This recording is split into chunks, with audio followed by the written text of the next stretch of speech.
আমাদের দেশে SSC, HSC এবং দাখিল আলেম এই সমস্ত পরীক্ষাগুলোকে ঘিরে যেই পরিমাণ উন্মাদনা তৈরি হয় এবং যে পরিমাণ আবেগ এবং মানুষের আশা আকাঙ্ক্ষার আনন্দ উচ্ছ্বাস এগুলোর ছড়াছড়ি যে পরিমাণ দেখা যায় সেটা আসলে অনাকাঙ্ক্ষিত। একটা মানুষের জীবনে একটা পরীক্ষা এত গুরুত্বপূর্ণ নয় যত গুরুত্বপূর্ণ এটাকে আমরা করে ফেলেছি।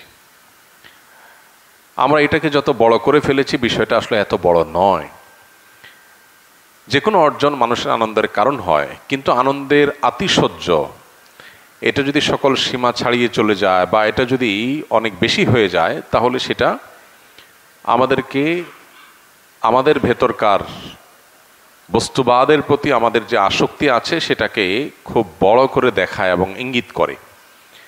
একজন মুসলমানের কাছে দুনিয়ার কোনো অর্জন এটা অনেক বড় অর্জন হতে পারে, তাই বলে সেটার কারণে সে একেবারে আনন্দে জান্নাত পেয়ে গেছি ভাবে সে আত্মহারা হয়ে যাবে, এটা হতে পারে না। এখন দেখা যায় যে অনেক মা বাপ, অনেক ছেলে মেয়েরা ভালো কিছু করতে পারলে খুশির চোটে তারা এমন ভাব প্রকাশ করে যেন তারা জান্নাত পেয়ে গেছে। ইমানদারের চূড়ান্ত সুখ বা খুশি হবে জান্নাতে যাওয়ার পর। আল্লাহ তাআলা বলেছেন, ফামান যুহজিহা আনিন নারি ওয়া উদখিলাল জান্নাতা ফাকাদ ফাজ।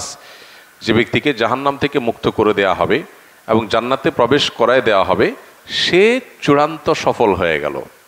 এই লোকটার হাসি হবে নির্মল এবং সবচেয়ে বড় হাসি। এর বাইরে পৃথিবীতে যে কোনো অর্জনের পরে হাসি থাকবে, কিন্তু হাসির পাশাপাশি টেনশনও থাকবে। এসএসসিতে ভালো করেছি দেখে এইচএসসিতে ভালো হবে এমন কোনো কথা নেই। খুশি হয়েছে ঠিক আছে, কিন্তু আত্মহারা হওয়ার কিছু নেই। আবার আরেকজন খারাপ করেছে তাই বলে তার সব শেষ হয়ে গেছে এমনও নয়। সে এখানে খারাপ করেছে, আর জায়গায় হয়তো ভালো করবে। কত এসএসসিতে খারাপ করা মানুষ জীবনে কত বড় কিছু করেছে। আবার অনেক এসএসসিতে ভালো করা মানুষ রাস্তা রাস্তায় ঘুরেছে। সো এত আনন্দে আত্মহারা হওয়ার কিছু নাই, আবার এত বেদনায় ভেঙে পড়ারও কিছু নাই। এটার সাথে ইমানের সম্পর্ক সুগভীর। আল্লাহর প্রতি যদি কারোর বিশ্বাস থাকে, আস্থা থাকে, ভরসা থাকে, তাহলে সেক্ষেত্রে সে এই ব্যালেন্সের নীতিটাকে অনুসরণ করে চলতে বাধ্য। কারণ আল্লাহ কোরআনে বলেছেন, ওয়াসা আন তাকরাহু শাইআন ওয়া হুয়া খায়রুল লাকুম। আমাদের কাছে মনে হচ্ছে খারাপ, কিন্তু সেখানে হয়তো কোনো ভালো লুকায়িত আছে। আবার হতে পারে কোনো কিছু আমার কাছে ভালো মনে হচ্ছে, হতে পারে সেখানে কি আছে, খারাপ লুকায়িত আছে।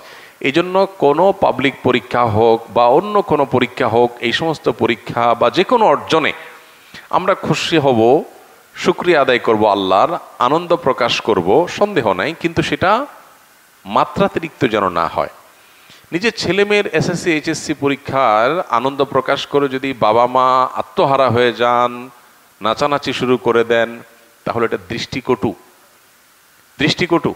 আমার সন্তানের নৈতিক বিষয়গুলোতে আমি এতটা সিরিয়াস কিনা, আমার সন্তান A+ পেয়েছে কিনা সেটা নিয়ে আমার যত সিরিয়াসনেস আছে, সে মানুষ হিসেবে A+ হতে পেরেছে কিনা তার নিয়ে আমার কোনো মাথা ব্যথা আছে কিনা, আমার ছেলেটা আজকে ফজর নামাজ পড়তে পেরেছে সেজন্য কি আমি আনন্দে এতটা আত্মহারা হই কিনা, এই প্রশ্নগুলো আমাদেরকে নতুন বিবেচনার দ্বার উন্মুক্ত করে দিবে।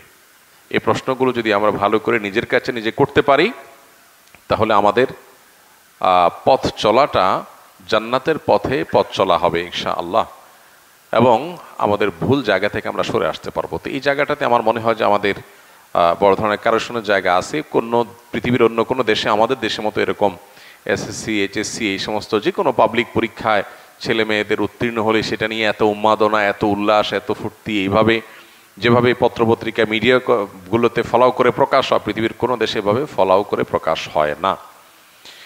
তো এইটা আমাদের মানসিকতার কারণে হয়, এবং এই মানসিকতার পরিবর্তন হওয়া খুব বেশি জরুরি। আমি এর আগেও বারবার করে বলেছি, আমার ছেলে মেয়েদেরকে পরিষ্কার করে বলা আছে, পরীক্ষায় ভালো ফলাফল করবা তোমরা, অভিভাবকের সেটা আমরা অবশ্যই আশা করি। যদি কোনো কারণে তোমার চেষ্টার পরও ফলাফল খারাপ হয় তাতে কোনো টেনশনের কোনো কারণ নাই, আমরা কেউ বিচলিত হব না, ব্যথিত হব না। যে রেজাল্টই হবে আমরা আলহামদুলিল্লাহ বলবো। এই রেজাল্ট আমাকে খাওয়াবে না, এই রেজাল্ট আমাকে পড়াবে না, এই বিশ্বাস আমার আছে, এই ঈমান আমার আছে। বিধায় এটার জন্য আমার এত পাগল হওয়ারও কিছু নাই, আর এটার জন্য আমার এত মন খারাপ হওয়ারও কিচ্ছু নাই। দেখার বিষয় হলো আমার ছেলে মেয়ে সঠিক পথে আছে কিনা, পড়ালেখা ঠিক মতো করছে কিনা, সময় নষ্ট করছে কিনা, এগুলো হলো দেখার বিষয়। পরীক্ষার ভালো কি হলো না সেটা আমার অবশ্যই গুরুত্বপূর্ণ বিষয়, কিন্তু এত গুরুত্বপূর্ণ না যে এটার জন্য আমি আমার ছেলে মেয়েকে টেনশনে ফেলে দিয়ে আত্মহত্যার মুখে যেতে তাদেরকে বাধ্য করব। তাদেরকে অন্য ছেলে মেয়েদের সাথে কম্পেয়ার করে লজ্জার মধ্যে ফেলে দিব, তাদেরকে আমি চাপের মধ্যে ফেলে দিব। এটা মোটেও কাঙ্ক্ষিত কোনো বিষয় হতে পারে না। আজকের বস্তুবাদী এই পৃথিবীতে ছেলে মেয়েদেরকে টাকার মেশিন মনে করা হয় নিজেরা টাকা কামাই করি, তাদেরকে দিয়ে টাকা কামাই করব, বিধায় ক্যারিয়ারের ভালো একটা জায়গায় যেন যেতে পারে এর জন্য পাগল পড়া হয়ে যায়। আমার ছেলে মেয়ে মানুষ হোক, মুসলমান হোক, আল্লাহর সাথে পরিচিত হোক, নীতিবান হোক, আদর্শবান হোক, সুস্থ সবল হোক, এরপরে তার ক্যারিয়ার গড়ুক, হালাল উপার্জন করুক। সমাজে খুব আহামরি কিছু করতে না পারলেও অন্তত সে যাতে সমাজের মানুষের জন্য ভালো কিছু অবদান রাখতে পারে সেরকম ক্যাপাবল মানুষ হোক, এটা হবে আমাদের স্বপ্নের জায়গা। এখন আমাদের স্বপ্নের জায়গা হলো ছেলে মেয়েকে ডাক্তার ইঞ্জিনিয়ার হইতে হবে, বড় অফিসার হইতে হবে, টাকা পয়সা কামাই করতে হবে, ভালো মানুষ, নেককার, মোত্তাকি, পরহেজগার, ইমানদার, নিষ্ঠাবান, এগুলো হলো কি হলো না ডাজ নট ম্যাটার। এই জন্য সমাজের দুরবস্থা, উচ্ছন্ন গেছে কি এমনি এমনি।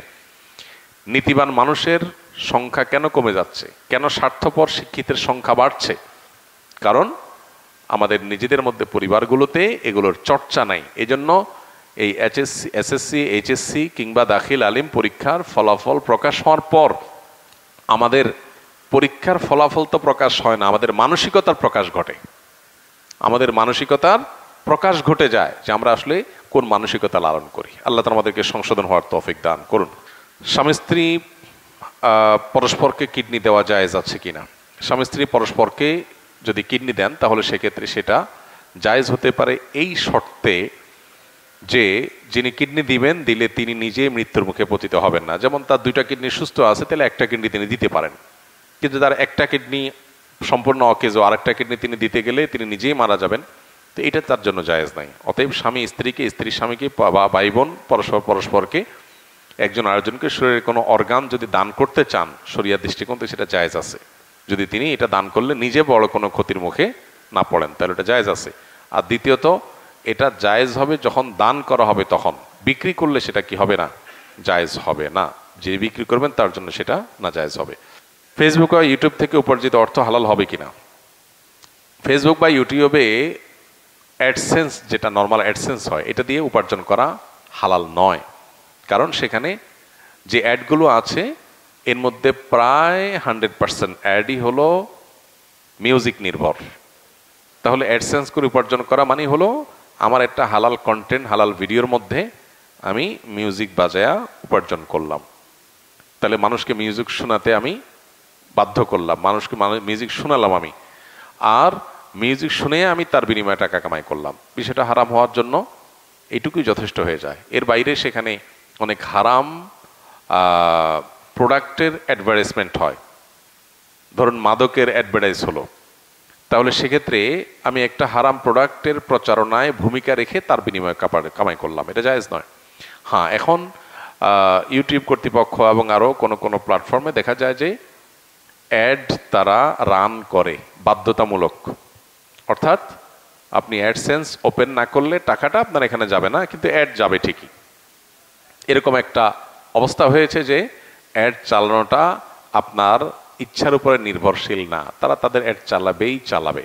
তাহলে সেক্ষেত্রে আপনি এখন টাকা নেন বা না নেন তাতে কিচ্ছু তাদের যায় আসে না। এই পর্যায়ে যদি হয় তাহলে সেক্ষেত্রে এটা চিন্তার বিষয় যে এই ক্ষেত্রে আমি তাহলে টাকাটা নিয়ে যদি নিজে ভোগ না করে দানও করে দেই সেটা উত্তম হবে, নাকি টাকা নেওয়া ছেড়ে দিয়ে তারা তাদের হারাম কাজটাও করলো আবার টাকাও তাদের থাকলো, দুইটাই তাদেরকে দিলাম, সেটা লাভ হবে কিনা? তো এক্ষেত্রে অবশ্যই প্রথমটা অধিকতর যুক্তিযুক্ত বলে মনে হয়। অর্থাৎ যদি এমন হয় যে না তারা অ্যাড চালাচ্ছেই, আমি অ্যাডসেন্স ওপেন করি বা না করি, তাহলে সেক্ষেত্রে আপনি টাকা নিলেন। টাকা নিয়ে প্রয়োজনে অনেক সময় আমাদের বুস্টের কাজ করতে হয়, সোশ্যাল মিডিয়াতে যারা কাজ করেন তাদের, সেগুলোতে খরচ করলেন অথবা দান করে দিলেন, নিজে ভোগ করলেন না, সেটা একটা পর্যায় পর্যন্ত যৌক্তিক মনে হয়। আল্লাহ আলাম বিসওয়াব।